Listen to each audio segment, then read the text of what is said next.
react. I think silver is going to react first. Can I find the trade here? Let me see. I think I can find the bullish BO3 already. I don't know if you guys saw it, but I saw it. So something like this.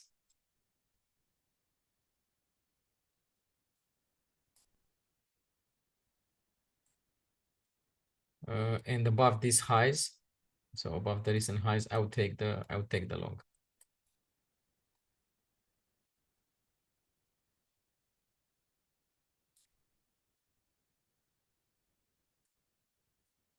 So something like this.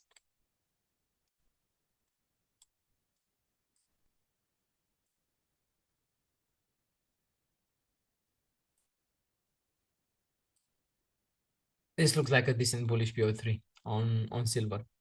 Let's see if it's gonna work out. But I would long it just above these highs from here. So I need to see these highs being taken out. Without these highs being taken out, I would not touch it. So what is this level again?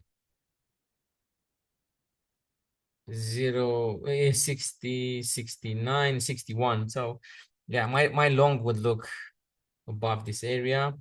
And I would actually go on 30 minutes to snap. It has to be under this level. So 1 to 2, let's see where it would be above the previous one. Yeah, makes sense. Something like this, 1 to 2. Yeah, I'm happy with this. Usual size, I would take here usual size. 0.3, 0.5 between anywhere between here. 0.3 between 0.5. Ichi.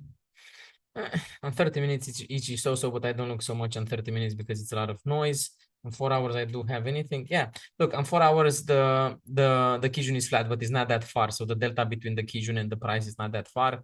I think this covered it, this last retrace covered it. That's why I'm waiting for at least 1 hour close. So if I have one, I'm not going to open it instantly. I want to see a 1 hour close above 61 area. And after that, to see if we have continuation. Okay, even if I miss it. If it goes now, it goes, and that's it. Fuck it. I'm going to miss a trade. Better to miss a trade than to lose a trade.